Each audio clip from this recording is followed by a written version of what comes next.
Hello and welcome to another Wednesday English live stream. We're here every Wednesday to help you with your English and take it up to the next level. And if this is your first time watching, we'll quickly introduce ourselves. My name's Craig from mansioningles.com, where you can study English for free. And if you want to improve your speaking, englishmasterclass.net. There's a course currently running, but you can put your email address on that website and I will reach out and contact you with details about the next course. And with me this week, I'm delighted to welcome back my friend at the other end, Lynne. What's it Hi, like Craig. this.com? Hi, how are you doing?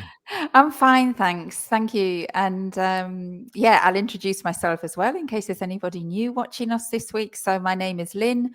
Putitlikethis.com is the name of my little company, and I make tailor-made online classes for people. So if you have specific objectives in English and you would like to improve, it could be improving your speaking or writing or preparing for an exam, or maybe you're a teacher of English and you want to improve your delivery of classes. I offer all kinds of different courses. So if you go to putitlikethis.com, you can find out a little bit more, and that's where you can get in touch with me as well. There you go. Putitlikethis.com. Thank you. Okay, so this week we're talking about how to answer job interview questions in English. And this follows on from last time I was speaking with Lynne, and we spoke about, what was it, Lynne, we spoke about last time? Well, I'm very embarrassed about last time because last time we talked about the technical setups of online Oh, classes. Zoom and video, yeah. Zoom and video conferences. And for the people who are joining now, I can see that some of our regulars are here. Heidi, hello. Hima, hello. Caroline, Hello. Paco and Andrea. And I think you've all been with us before. And I think many of you were actually in the last class. And when Craig sent me, after the class finished, when he sent me the video so that I could put it up on my YouTube channel, I realized that it was terrible, but I had actually, for the entire class, switched on the wrong microphone. And so the quality of the sound was really bad. But it's just sort of crazy, isn't it? Especially when you're trying to show all the technical things that you're supposed to be showing. And I went and made a mistake. And the entire class, I'd had the wrong microphone switched on, which is exactly what we told you not to do. So I'm a little bit embarrassed. It's easily done. I've done the same thing, and I'm a fan of people who professionally teach lighting and sound and video, and they also make the same mistake sometimes. So it's completely natural. All you can do is try, and if you make a mistake, then people are very forgiving. Well, I hope so. And thank you for coming back anyway. And I hope that you can hear me better this week than last time. Loud and clear, Lynne, loud and clear. Before we dive in and start with job interview questions in English and show you some examples, Lynne, have you got any anecdotes, any stories about interviews you've had in the past that you want to share? I can remember one that I went to be an English teacher, one of my very first job interviews as a teacher, and the interviewer asked me a grammar question and I didn't know the answer. And I didn't get the job, and I was really embarrassed. So I went home, I studied the grammar. I can't remember the question he asked me, but I made sure that next time I wasn't going to be caught out. I wasn't going to be caught out with questions about grammar anymore. Yeah, I think you learn that as you get older, because I have a similar anecdote, but it's from an interview many, many years ago. I think it was one of my first interviews, and it was an interview for a place at university, because in England we used to have to go physically to universities and be interviewed in order to be awarded a place. And I remember I went to my first choice of interview.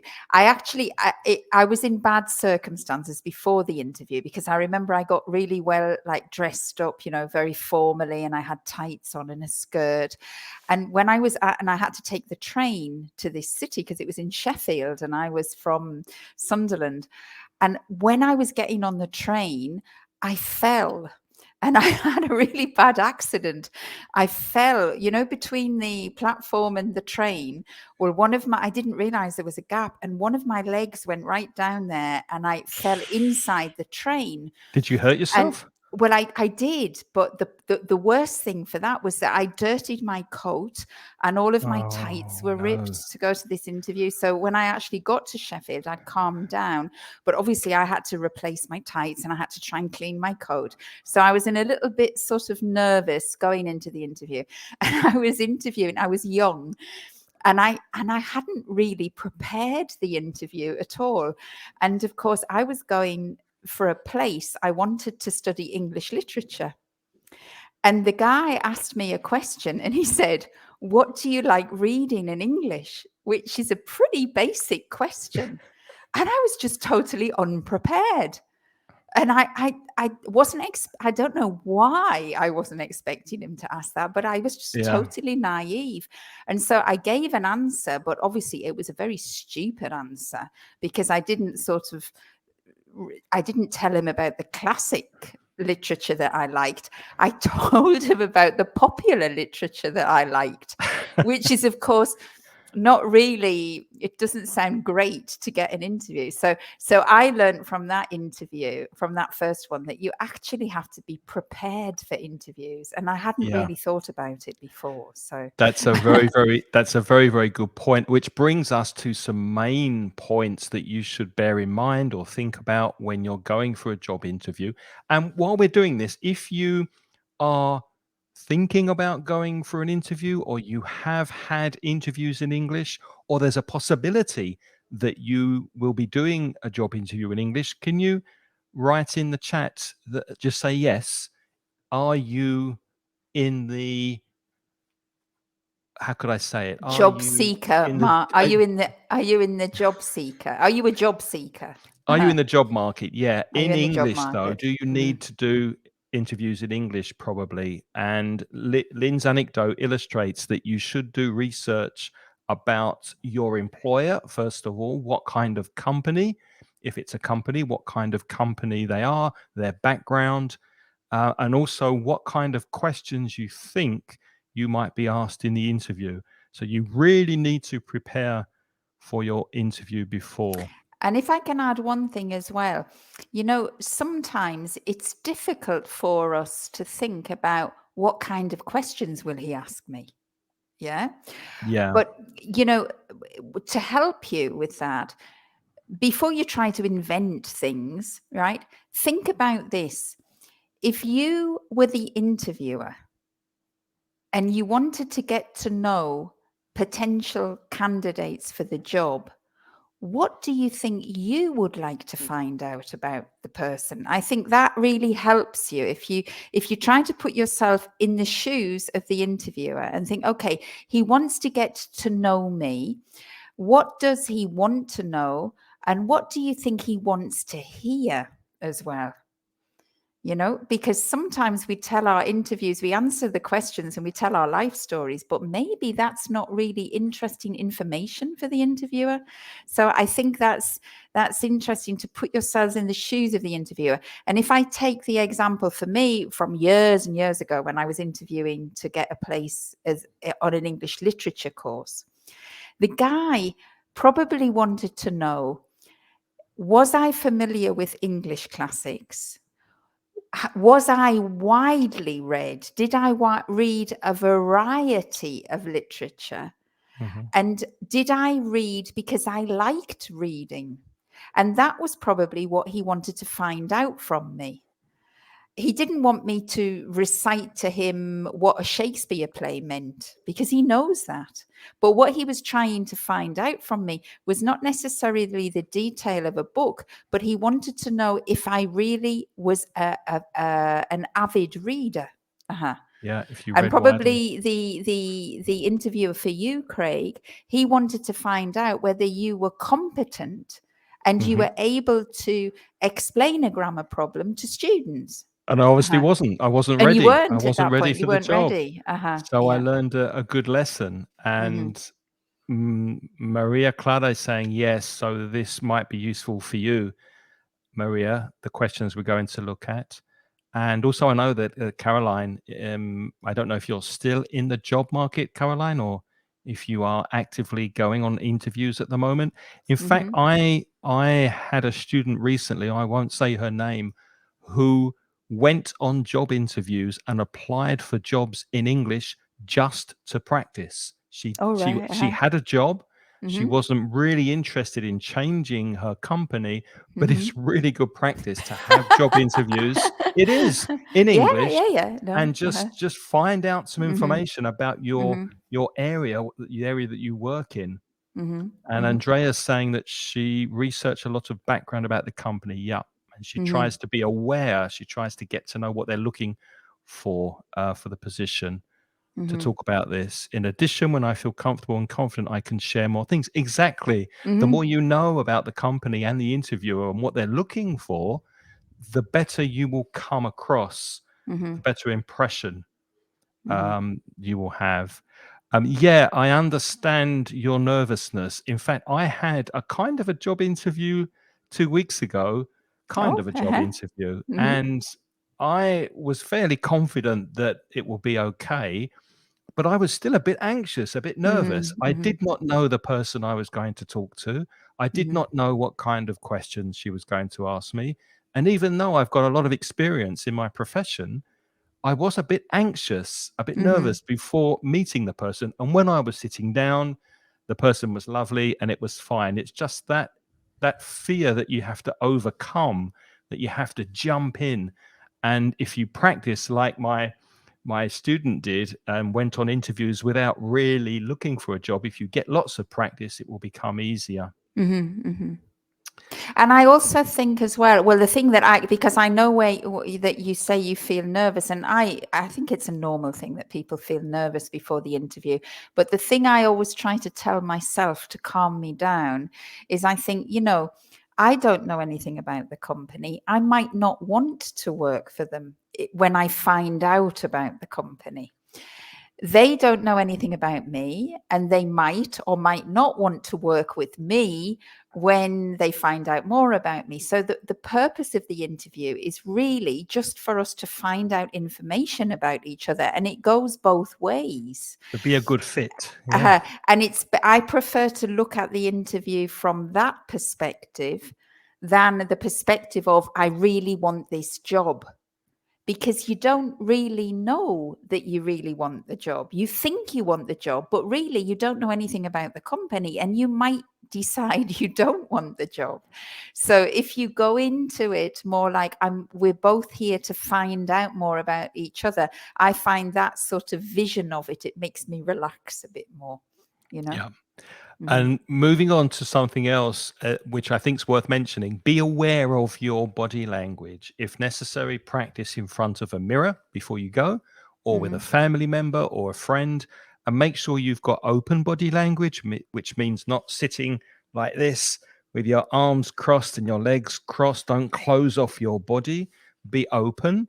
Make Mm-hmm. eye contact with the interviewer. Smile, and Mm-hmm. just try to project a positive image. Obviously be yourself, but make Mm-hmm. sure that you're being open. And can you think of any other things connected to I obviously don't stare at your phone, don't look at the Yeah. floor, look at the Obviously, interviewer and look at the smile. interviewer. And for online, I can give a super tip, which I practiced actually with a student of mine today. Now, if you're doing it online, now I was with a student this morning. We were talking about this, about the online views. And normally, when you go on a Zoom interview or a Skype interview, usually most people, like we have now, Craig, with StreamYard, but I have no manipulation over StreamYard. But in Zoom, I can decide to have my picture and the interviewer's picture Or I can have me in small and the interviewer in large, okay, or vice Mhm. versa. But this morning, I tried one of my online lessons with my student, and we both agreed that we would make our picture disappear. You can do that from Zoom. You put it on the view in speaker, you put the view onto speaker, and then you have the opportunity to say, hide my video, right? Yes. So you hide yourself and you're talking only to the computer where you see your interlocutor. And do you know, we did the entire lesson today, and it was a bit strange because I've been online teaching for 2 years, and I'm very used to having the format of the 2 windows open. But do you know, my student said to me, I felt so much more relaxed when I didn't have my picture, and I felt so much more focused. And do you know, as a teacher, I did too. I felt like I used to feel when I was in a real classroom, because in a real classroom, you never see yourself. And so it actually not switching off your camera, obviously, because you have to have the camera with the interviewer. But if you can somehow hide your video feed during the interview, I think you will communicate much more naturally with the interviewer than if you actually have your picture and your video feed visible. Yeah. I'm going to Mm-hmm. try that actually, because that Mm-hmm. sounds like a very good idea. Yeah. Just a second. There's something I want to block here. We're being annoyed by somebody. That's it. Got Okay. rid of them. Now, yes, Sarah's saying, would it be a good idea to make a group in Zoom and have the opportunity to practice speaking with you? You can actually do that, Sarah. So if you're interested in practicing with Lynne, you can go to putitlikethis.com, contact her, and she will get in touch with you and help you prepare for your interview. And if you would like to contact me, just send me an email through englishmasterclass.net, and I will give you information about our conversation classes, or if you want private tuition as well. So you can do that with us, but unfortunately, you have to pay for it. We have to pay. We have to earn our living. The electricity bill's gone up. We have to pay for electricity. That's right. And Andrea says she cannot feel relaxed if the interview is in English. Well, Yeah. obviously, that is true. More so if it's not in your mother tongue, because that interview I told you about last week was in English. It was in my language, and I was nervous, a little bit nervous. So obviously, if it's not in your language, you really need to practice more so. And Gabby, thanks you for the idea. Yeah, that is a very good idea. Well, Now, my student this morning, it came from our discussion this morning, so it's not all my idea. Have to thank Zeben there, my student Zeben.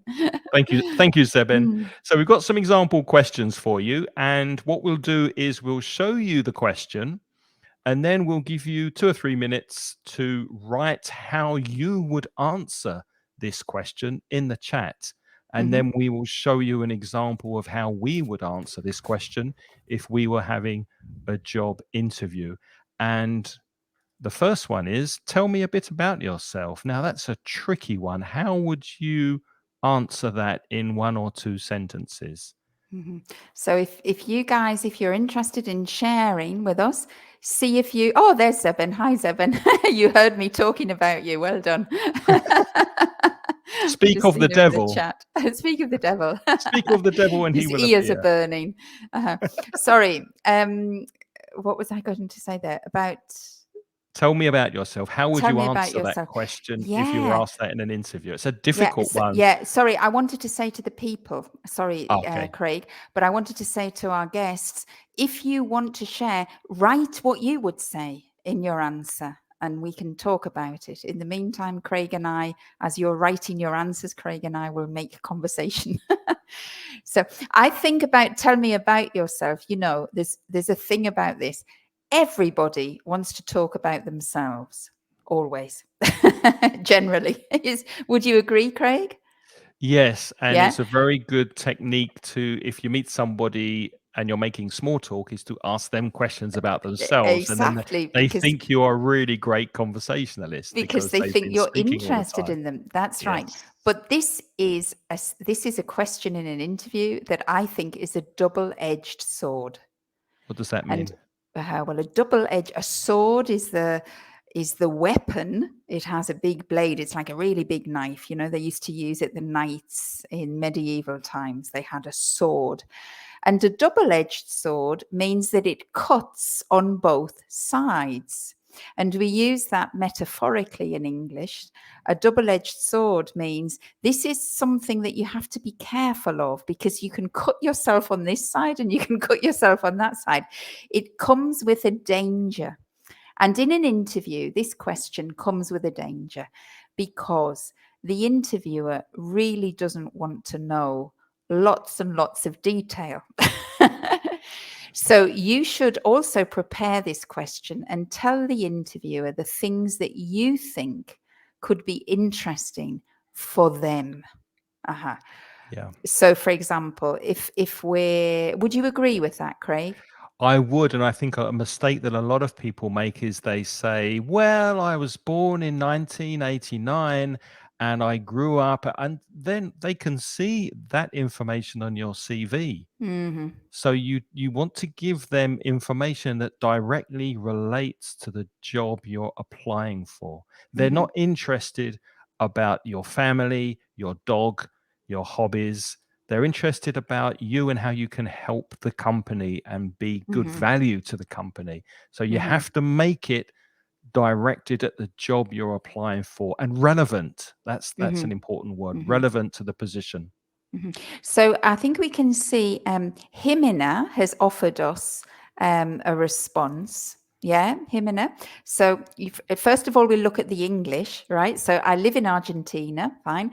I work in an airline. I think they're just little typing mistakes you've made as you've added it to the chat, I as work cabin for. crew. And it's, yeah, I work for an airline. Sorry. Thank you, Craig. And then you said, I have got 36 years old. Remember, in English, you say I am. We don't have ages, we are ages. So I am 36 years old. I live with my husband, my MY husband, HUSBAND, and my son. Now, that answer is, in terms of the English, more or less a correct answer to the question.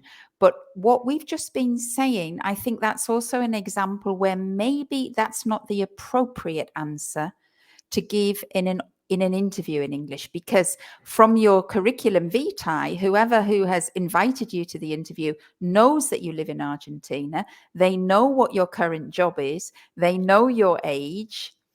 They might not know about your family circumstances, but my advice to you is, if they don't ask about your family circumstances, it's Don't probably tell not them. a good idea to say your family circumstances, because sometimes some employers discriminate against you. Yeah, they might see from that some things that they don't like, right?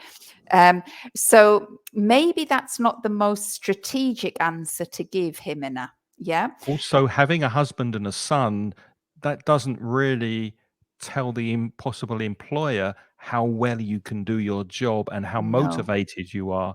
If, for example, you said, "I've always loved flying and aeroplanes. In fact, when I was a little girl, I used to make model aeroplanes when I was Mm-hmm. and paint them as well. And I was so excited the first time I flew. And when I saw the stewardess on my first flight, I looked at that and said, one day I'm going to be in that position." Now, that's Mm-hmm. directly connected to the job you're applying for. And it says something about you as a Mm-hmm. young girl.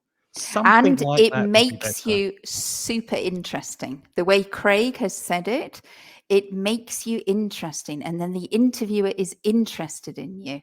Whereas the factual answer, which you've tended towards here, the factual answer is, it doesn't make you stand out from the other people. You see, at the end of if imagine the interviewer is interviewing all day, at the end of the day, he's going to have all the people mixed up in his head. the ones that was from Argentina, the one that was from Colombia, the one that was from Spain, the one that was 34, the one that was 38. It's all irrelevant information. But he might remember, that was Jimena, the one who always wanted to be an air stewardess from being a child. And she used to make model aeroplanes. That's going to make you memorable to the interviewer. And if you can try and tell a story, that will also make you memorable, a lot more memorable than giving facts about your age and your qualifications. If you can tell a story, that will stick in the interviewer's mind. There's another answer here from Andrea. I'm a woman who was born in Colombia. I started veterinary and animal science, but I focused my job working to build sustainable landscapes, protecting our biodiversity and prepare our communities and governments for climate change. Wow. Well, that would be something I would put on a CV, on your resume, on your curriculum vitae. But when you're trying to make a connection with the interviewer, you have to try and find some kind of story. Like, how did you first started to love animals? And why did that love of animals lead you to study to be a vet? So if you can paint well, I think from her, I know what you're saying there, Craig, but with Andrea, I think the focus is not, she started veterinary and animal science, but at the end, she got very, very interested in sustainable landscapes and the climate change question. So I would make the story around or to give more detail about what you've been doing with sustainable landscapes, why you got interested in it, why you decided to move towards climate change. Maybe you saw that they were very clearly connected with veterinary and animal science. I don't know. Yeah. I think the general mistake, well, I don't know if it's a mistake, Andrea. I mean, there's no right and wrong in these things. So we're just we're sharing opinions with you. Yeah. If you can take it in that with that sort of stance. I think also the language that you've used there, Andrea, as Craig said, is very formal language. It's more related to written. Yeah. So if you were, for example, writing a cover letter, that kind of formal language is perfect. But again, as Craig said, in an interview, you have to make a connection. So you need more spoken language there. You need examples. You need to describe, So I studied veterinary and animal science, but then in my first job, I was involved in a project and I discovered the idea about making a landscape sustainable. Yeah. And then you tell the story of how you did it, as Craig suggested. And that will make you more memorable, I think. Yeah, I agree with you, Lynn. And also that's the kind of thing where you can transmit your passion, because you obviously have a passion for protecting the planet, for helping to stop climate change. So if you can transmit and communicate your passion for your focus in that area, then hopefully that will get across to the employer and get you the job. Let's look at Maria. I'm passionate about working in general. I like to finish what I start and try to do the best I can to achieve any goals. Go the extra mile. Be careful with achieve there, because you've written archive. Archive is not the right word. Achieve is ACHIEVE. Archive means something different there, Maria. Yeah, I've just put it in the chat for you to check that spelling. Okay. Go the extra mile, not give. Go the extra mile, no matter if the task is small or big. Yeah, that's very general. That's good. That's very general. I like that. I would follow that up with a concrete example. Yeah. For example, when I was young. No, well, not necessarily when I was young. For example, in my present job, I have this project, okay? And this project involved blah, blah, blah, blah, blah. And we saw that we couldn't meet the deadline, and so that I had to work a few weekends, and but you need to give a concrete example to show the passion, to prove it, because otherwise I think the person thinks, yeah, that's all very nice, that's all prepared, but where is the proof? Yeah. Alyssa's saying that she thinks when they say to you, tell me something about you or yourself, they're actually referring to how you feel at work, how you behave daily with people, mates, your character. Possibly, although that might be framed in a different question, like, do you prefer to work by yourself or in a team? That kind of question. Mm-hmm. I Mm-hmm. think what they're looking for, not necessarily how you feel at work, but how what can you do for the company if they employ you? What is it about you that will help the company move forward or do Mm-hmm. the job very, very well? And that's why you have to adapt it to what the job is. So it's we can give general advice, Elisa, but it's very difficult to say exactly what you say unless we can see the actual Mm-hmm. job requirements and the job application. Mm-hmm. And What's I think, Craig, you are right, Elisa, because I think there are a couple of other questions which we're going to come to later, which are very typical in job interviews. One of them is why do you want to change your job? And that one refers a little bit when you're saying how you feel at work. You know, they're trying to find out how Yeah. you are at work with why do you want to change? Are you unhappy? Are you not? And we'll give some advice in a moment about that one. And when it says how you behave daily with people, your mates, there's another question that they often ask is that, like as Craig said, are you a team player? Do you prefer to work on your own? Another question sometimes they say is, how do you think your workmates would describe you? Mm. That's also a tricky question. We haven't included that tonight, but I know that That's that's a a nice common one. question Let's try too. and let's How do try and you think squeeze your that in if we have workmates would time. describe you?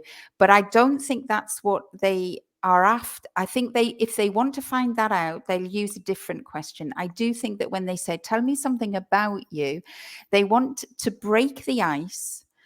And it's an opportunity for you to start strongly. Yeah. Yes. And what we've been saying is to try to help you start strongly. None of the answers that we've seen so far are wrong. Of course, they're not wrong, but they're maybe not the most strategically best, I think. And this all goes back to what we started saying at the beginning: research the company, find out Mm-hmm. what they're looking for, find out as much as you can about the company, and then try and adapt who you are to what the company needs. And it's Mm-hmm. possible, as Lynn said, you might not be a good fit. It might not be the job for you. You might not like the company, they might not like you, and it Mm-hmm. doesn't work. But you've got to try and see how you can fit in with what they're looking for. Let's look at Mm-hmm. another example from Sarah.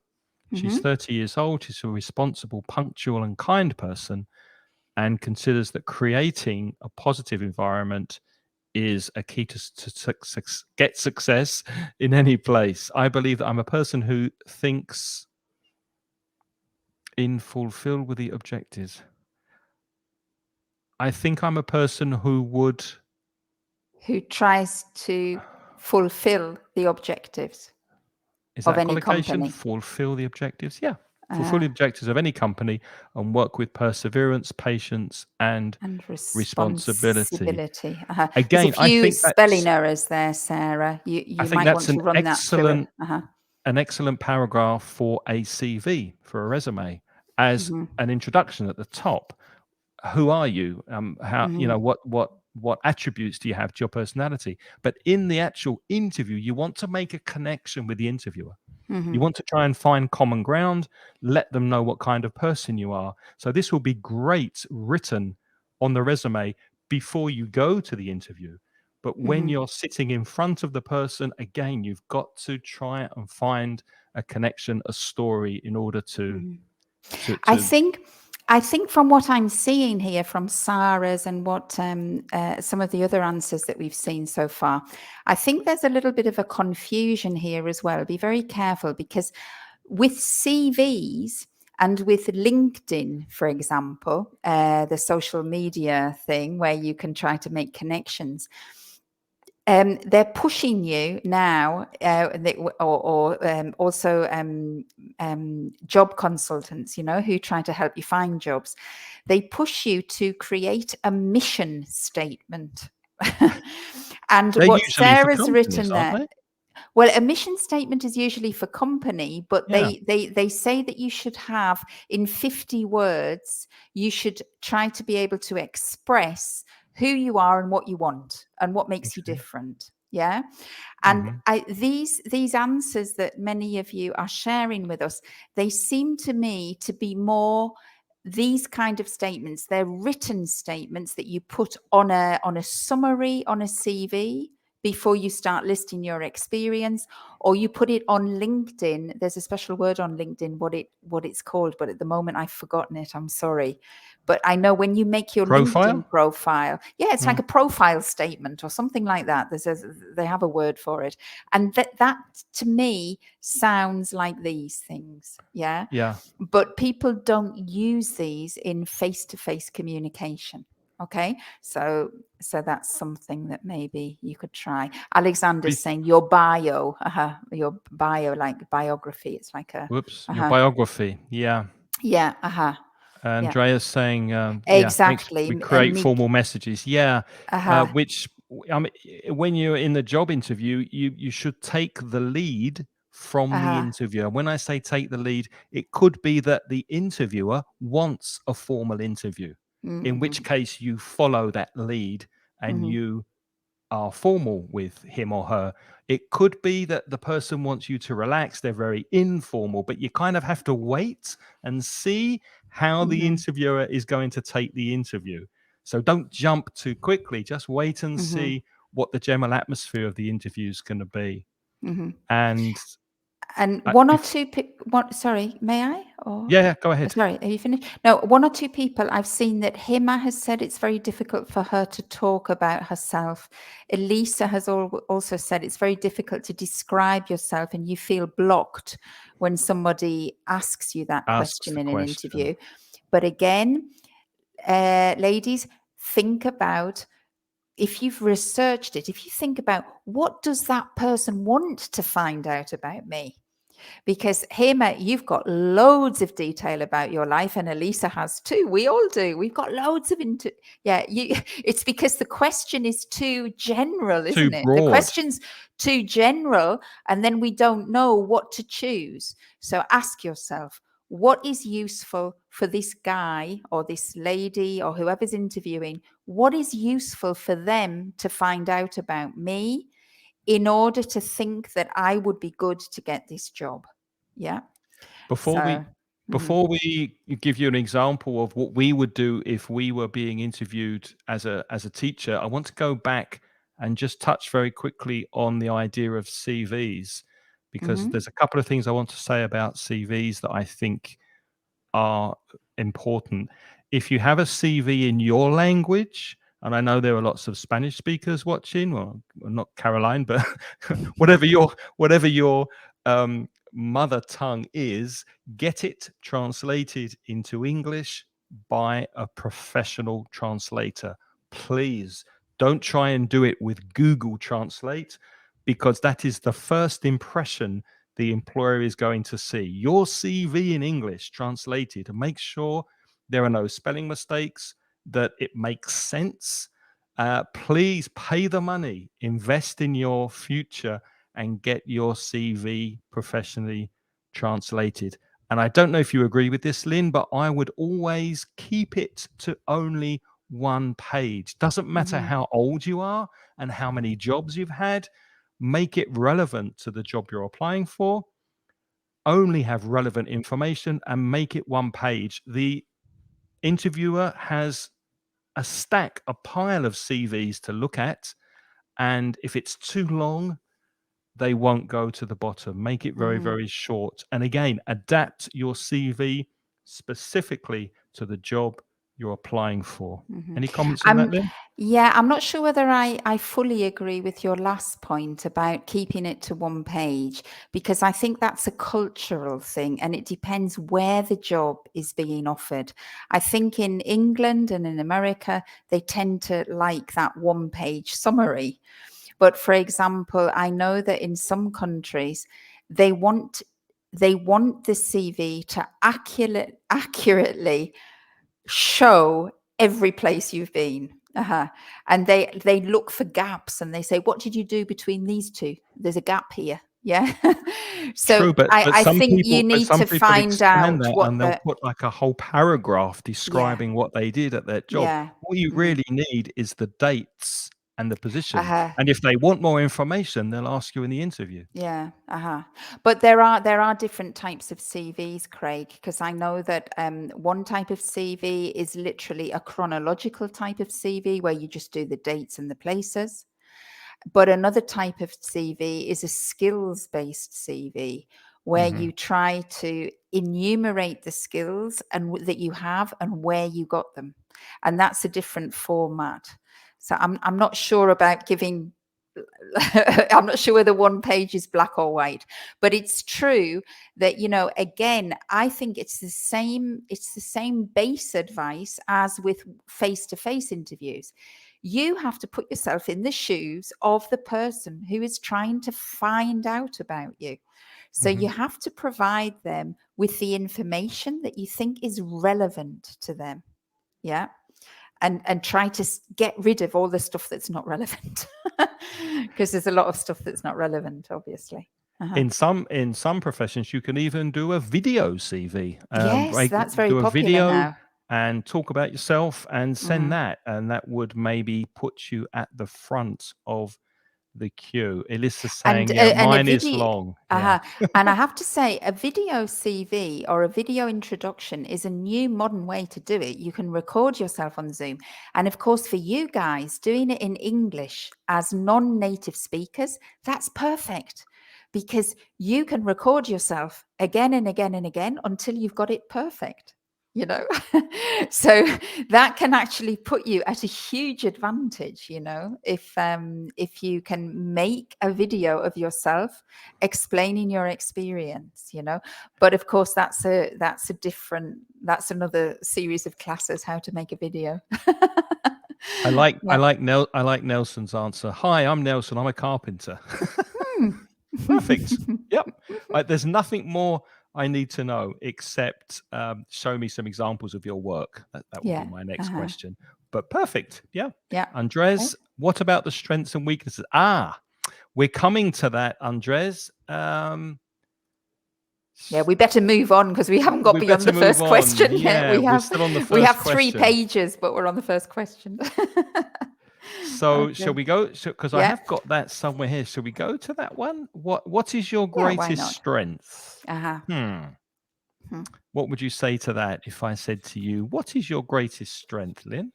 Mm-hmm. Well, let's maybe Wait for them to some of answer. you Yep. can add what you would like to say, and when we're commenting on them, please don't feel that we're. I hope you don't feel that we're criticizing what you're saying. We're discussing, yeah. So what you're writing here are possible answers, and then of course you're free to change them or move them around the way you want to, and Yeah. you can comment back to us whether you think our advice is good or not. Okay, or whether it's interesting or not. So what's your greatest strength? Well, I hate that question. Of course it's an awful question, but it's a common question, as Andres said. Yeah, they often ask you about your greatest strength and your greatest weakness. And I think there's a couple of things you have to be careful about here. First of all, you have to be careful about the tone, because if you go, oh, I'm really good at this, then of course you don't want to come across as sounding too boastful. Yeah, you don't want to come across as sounding overconfident. And of course, when they say, what's your greatest weakness? Of course, you don't want to give away your real greatest weakness because that might be damaging to the impression. So you have to be quite clever, and you do have to be prepared for these questions. Yeah. And What's your biggest I weakness? think with your greatest strength, again, put yourself in the shoes of the interviewer. Think about the company. Can you show them with this question? Can you show them something about yourself that they maybe want for the position that you're applying for? Yeah. Yeah. So for example, if I'm applying for a job as an English teacher and somebody says, what's my greatest strength? I'm not going to say, oh, I can really make a super chocolate cake. Obviously Well, not, you've because got they're the not job. interested. You For got the job. me, For you've got you, the I'd get job. the job. Yeah, without a doubt. Okay, because of course we have loads of different strengths. Everybody has loads of strengths and weaknesses, right? So, what's my greatest strength if I'm applying for a job for an English teacher? Well, shall I answer it? Well, has anybody answered um, what's Maria saying? Maria Clara, just right experience related to the job position you're applying for. Yep, exactly. Yeah. Okay.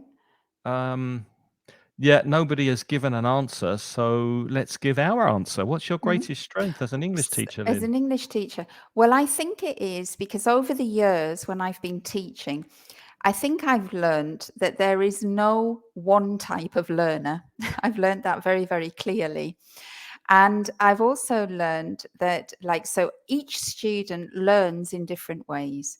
And I think one of the things that I have learned over my career, and I hope that I have refined my abilities and techniques, is that I think I've learned to try to understand how a student learns. And then I have some ideas that maybe I have some tips that maybe suit them and not other people, but I have lots of experience so that I can try to help them find ways where they can optimize the learning techniques that they already have. And in order to try to be more efficient in their learning, I think that's my greatest strength at the Very good moment. answer. Very, very good answer. Before we move on to another question, though, let's look at another one that often goes hand in hand with that, um, or maybe asked at the same time, and that's the opposite. What's your biggest weakness? And I think a mistake that some people make with this question is they'll say, "Well, I'm too hardworking," or I always take my work home and do it at the weekends, or something that really isn't particularly honest, and it's Mm-hmm. not what the employer wants to hear. So Mm-hmm. my advice would be honest with this question. It's okay to speak about a weakness, but at the same time, how are you trying to improve it? Mm-hmm. How are you trying to overcome that weakness? What are you doing proactively, constructively to make that weakness a strength, for example? Mm-hmm. So everybody is vulnerable. Everybody has weaknesses. Nobody's perfect. So say something that you're not very good at, but what are you doing to get better at it? That's what Mm-hmm. they want to hear, I So, think. Craig, Do give you us agree an with that? example. I do fully, but I'd like to hear your answer. Well, So, what's your greatest weakness, Craig? let's see if anybody's answered it before me first. Okay. Well, in the meantime, we've got some very good answers for strengths I've been seeing in the chat file. Can you see? Oh yes, Andres? Andres. Hmm. He usually says, my biggest strength is my ability to propose process improvements. I think that's a good start, Andres, and I would I follow would it up expand with a on that. Yep. concrete example. Example. For Yep. example. Yeah. For example, in my last Uh-huh. job, or for Uh-huh. example, blah blah blah, and then give a concrete example, which Mm-hmm. is again, it's storytelling. It's giving them Mm-hmm. something to remember about you. Mm-hmm. Maria has got one. Maria, my responsibility. Do my best every task Extra and help to task. accomplish the company goals. Mm-hmm. Mm-hmm. Yes, my responsibility. I'm a very responsible person. Person, yeah, and I like that. It's very good. And but again, if you can back it up with an example, yeah, it's great. You know, Yeah, I think it makes it more believable. It sounds more reliable as an answer. more credible. Yeah. More credible. That's it. Thank you. My big strengths my big strength is to be patient and calm down, or be calm even in difficult moments, in hard Mm-hmm. moments. Yeah. Mm-hmm. And again, an example. Yeah, I Example. think So an the example. thing is, examples. It's exactly what Craig said. It makes you sound credible. So if you can give a very short anecdote and say when there was a very difficult moment, best to say, Andrea, difficult moments, not hard moments. Yeah, in English we say difficult. So say that, for example, there was this really difficult moment in my job a few years ago when blah blah blah blah blah, and this is how I reacted, and I think that that was a strength. Mm-hmm. Good. Zebin, I'd like I'd like to You think, think? use the infinitive there, Zebin. I'd like to think I'm a responsible worker who never comes back home without doing, after that preposition you need the gerund, without doing what I have to do. Do. Who never For has to example, come back. yeah. So I'd like to think that I'm a responsible worker who never has to come back home without doing what I have to do. Yeah, that's a clever answer. And for weaknesses, Andres says, I'm a little bit impatient. I like that, a little bit. A little bit impatient when my job depends on other people, or a part of my job depends on other people in the area or the company, and completely understand that I'm working on it. Yes, but how are you working on it? What are you doing exactly to make that weakness less of a weakness? So ask me, Lynn. Okay, Craig, what's your biggest weakness, would you say? Well, there's a law that says when you have a task to do and you have a time to do it, the task will expand to fill that time. If I have to write an email to my boss and I have 2 hours, maybe that email, because I'm so careful with it, might take up to 2 hours. It will expand. And I'm not very conscious of time when it comes to doing a task. So I'm working on this by giving myself half an hour slots during the day for particular tasks. And I also use something called the Pomodoro effect, where you have a timer on your desk and you watch it. And when that timer finishes 1/2 of an hour, I make sure that the task, how am I doing with this task? Am I nearly finished? Do I need another half an hour? So I'm blocking my time for all of my tasks during the day. And that's really helping me to focus on the tasks and not let them expand to fill hours and hours during the day. So I've spoken about answer, weakness Craig. and what I'm doing to try, and I recognize I'm not good at time and doing things quickly, but I'm trying to focus more with this solution, and it's working. But you didn't actually say that you're not good about completing tasks. You just said that you're not good. Like, you said that if you have 2 hours, you'll take 2 hours. But if you have half an hour, you're able to do it. So Yes. you didn't show that you were completely weak. But what I Do loved you about let me ask you a question. Do you okay. know what the most productive day of the year is for me when I do the most work? No, when? The day before I go on holiday. Yeah, Think because about it. because you get it all done. You have to get it done. You're going Yeah. away. You need to do it. And it's like, oh, I do 1 week's work in one day before I go on holiday. But the other thing that I really liked about the way you answered that question, Craig, I'm sure that the listeners will agree, is that you were so calm when you approached the question, and you made me feel like, oh, it's really interesting what you're saying. You weren't giving me like I was really interested in listening to your explanation. Thank you And very much. Do that I was get the job? very, yeah. I'd give you the job any day. I can't make a good chocolate cake, unfortunately. Alyssa says, I got angry or nervous when other colleagues don't reply to my emails on time. That's fantastic. I love that statement because it's about expectations. What expectations do we have of other people? And do we expect them to have the same expectations as we've got?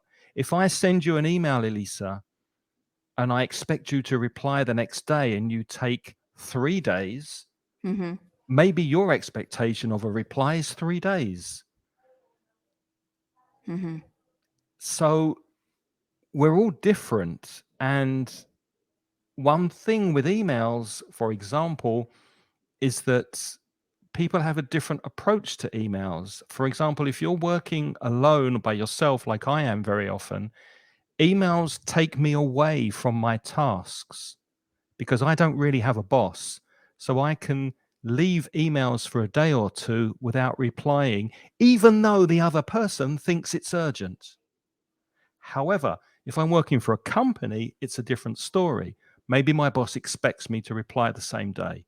So it depends on the kind of job you have. But expectations change from position to position and from job to job. Mhm. What do you think, Lynn? Any comments on that? Yeah, I think that's true. I think I agree with everything there. Okay. And with Elisa's answer, I like the answer, but of course, maybe you should just add how you cope with your emotion. Yeah. With that, because you don't want them to think that you're going to be angry all the time. Yeah. So maybe just add an extra sentence and say, like, I get angry or nervous when other people don't reply, but then I remember that I try to find other ways to get the answers by calling them directly, or so that you can see that you get the job done. Ulsiv, I don't know if that's the name or that's just that has a lovely Lumir, I think, has a lovely answer. Hi, Lumir. My greatest weakness is procrastination, but my greatest strength is doing things at the right time. So it's complementary. You're very I lucky. like that. That's very clever. Yeah. Yeah. My greatest weakness is procrastination, but I'll deal with it tomorrow. Mhm. Maria Clara, my biggest weakness is I'm shy, but I'm working to improve this aspect. For example, very good. You've given an Great. example. Well done, Maria. That's Well good. done. I joined I joined an English conversation club. So I have to share my thoughts and speak, which is great practice. I agree. You're doing everything right. And I like your answer, Maria That's a good Clara. answer. That's a good answer. How about this? Sometimes I tend to procrastinate. Same as Lumir. And do less important things first. I prevent it, I prevent it Uh, by making a plan of what I what have to I do have to this do this day. day. And that's exactly my weakness, Caroline, as well. One of mine, and I think it's a good technique, isn't it? To actually, you might want to mention there the word prioritize. I prevent it by making a plan and prioritizing my tasks every day. So you could use the word prioritize there. Yep, that's a good Great, answer, Caroline. I like good that answer. answer. Yeah, I like it too. What about personal questions during an interview? Here in my country, they ask you about if you have a partner or significant other. Oh, I don't know if that's appropriate. Well, he says, I know that's illegal in other countries. And Yeah. how do you answer to that? That's a tricky question, Andres, I because, would of I course, would immediately say, sorry, Lynn, to jump on you. I would uh-huh. immediately say, why do you ask? Yeah, that's a good eye. Uh-huh. Uh-huh. See what they say to that question. Ask them a Yeah. question. Why Ask them why a do you question ask? back. I'm curious. Uh-huh. Why are you asking? Yeah. How does that affect the job, Yeah. my position? But it is a tricky question, Andres, that. And in my experience as well as a woman, I have been asked in my life, like, did I have a partner? Was I thinking of having babies soon? Those questions are all illegal now, as far as I know, in Spain. And I think in Britain too. But of course, if somebody asks you that in an interview, you're not exactly going to say, I'm going to call the police now. That's illegal. I mean, the practical nature of it is that you don't do that, do you?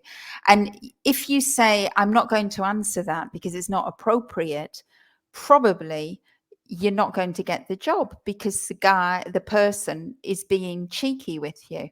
Now, if you can take the bigger view standpoint, I think the fact that they're asking you an illegal question is giving you an awful lot of information about the company. Probably it's not a company that you want to work for. However, I also realize that it depends on what the job market is. Sometimes we don't Yeah, have choices, do we? but So we've I got think we our have to be realistic about that too. But I like your approach, Craig, to say, why are you asking that? And I think, if they do ask it and you don't really want to answer it, you don't have to answer it. no, And you have to be aware that, you're getting very clear signals of the kind of company you're going to work for if you get that kind of response, I think. Mhm. Yeah, and I think we've all got our line or our limit of what Mhm. we're willing to accept in order to get a job or to get a Mhm. salary. So Mhm. everybody has their scale, if you Mhm. like. And there's Mhm. one thing that you go into a job with, and that's your integrity. So depending on how much that's worth to you, is Mhm. how much do you need that job? Especially Mhm. as Lynn says, it might not be the best company for you Mhm. to work at. But Andres has just added an extra comment. If we can just finish that. He said they ask that because they want to know if you have enough commitment. And you're right. They usually do. They want to know, are you going to go off on maternity leave? Are you going to, leave the job at all things? So, if you think that's the purpose behind the question, you could come at it from another angle. You could say, well, why are you asking that? Do you want to know if I'm committed to doing the job? Because the answer is yes. And in that sense, You've you can avoid the avoided the question, question, but you've also answered the question, if but you've that's answered the question yeah. and you've avoided it. Yeah. And you can say, I know that I have tasks to do, and you can be assured that if I have tasks to do, I will do them. Uh-huh. If I say yes to a job, then I usually finish. I adhere to my deadlines. Yeah. I'm a reliable person. Uh-huh. Or you could also, that which is very similar, is you could answer the question without answering the question, which is very often what politicians do. So if Mm-hmm. they say, are you married? And say, well, I always put my work and my career before my personal relationships because I'm relatively young. And the most important thing for me at the moment, at this time in life, is my career. So you haven't answered the question, but you've Mm-hmm. probably said something that they want to hear. Mm-hmm. Mm-hmm. Politicians do that all the time. That's true.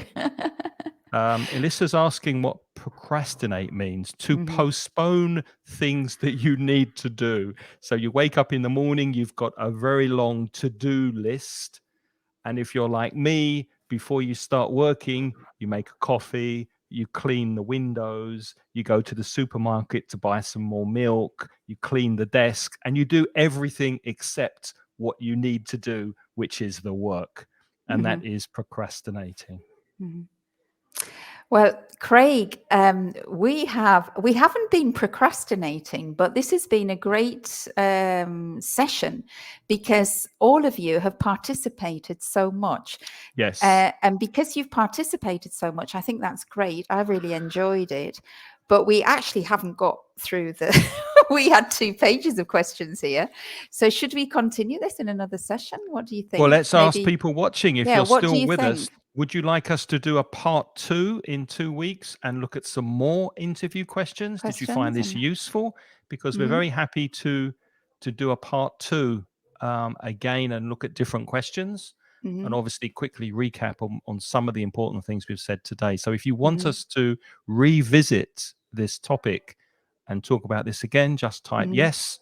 And if it was horrible and not useful, type no, and we'll do something different next time. Let us know what you Yeah. think Yes, please while we do. say Uh-huh. goodbye. Uh-huh. So, Lynn, do you want to go first? Yes, I'll say goodbye. Goodbye. No, but before I say goodbye, I have to do a bit of marketing. So I'm Lynn from putitlikethis.com, and I'm an online teacher, and I make tailor-made courses. So you have a specific objective. One of those objectives could be preparing for an interview, for example. And then I would prepare a course where we simply practice that all the time and give you resources to practice and practice pronunciation and delivery and things like that. But I also teach for exams, and I teach for business presentations, and I teach writing, and I teach a whole load of things. So if you go to my website, if you're interested, you can find out more details of the kind of courses I can offer you. And if you're interested, there's a contact page there where you can get in touch with me. Okay. And if you don't know who I am, if this is your first time watching, thank you very much for joining us. I'm Craig from mansioningles.com, which is a website aimed at Spanish speakers, and there's lots of material for you to study there for free. And one thing we do have in the Mansion Ingles store is an ebook called How to Pass a Job Interview, or How to Have a Successful Job Interview in English. I'll Oh. put a link Mhm. in the show notes. It's an in the show notes. I'll put a link. I think I'm podcasting. I'll put a link in the chat, and it's an ebook with audio. So one thing that's in the ebook are some of these questions and example answers. If you have a job interview coming up in the future, it might be a useful resource for you. So what are people saying? Thank you for the advice, says Gemma. Very interesting. Yes, says Gemma. Yes, please. Yes, yes, yes. So there's no no's. I think we'll do a part 2. Okay. Okay. All right. Okay. Thanks for Great. watching. Thank you, everybody. It's been a lot of fun tonight because I love it when you actually write a lot to us. It's great because then I don't have to keep speaking to just him all the time. And it's really nice to see. You missed that. You were asleep, Craig. Wake up. No, I was looking. I was controlling the chat. I want to say thanks to people for coming in, especially Lumir, Gemma, Caroline. Good to see you here. Everybody who's been participating. It's been really fun. And we'll see you in 2 weeks for more job-related stuff with Lynne. And I'll be back next Wednesday, either by myself or with a guest. So I will be doing something next Wednesday. Until then, take care. Have a good week. Yeah. See you Bye-bye, soon. everybody. Bye-bye. Bye-bye.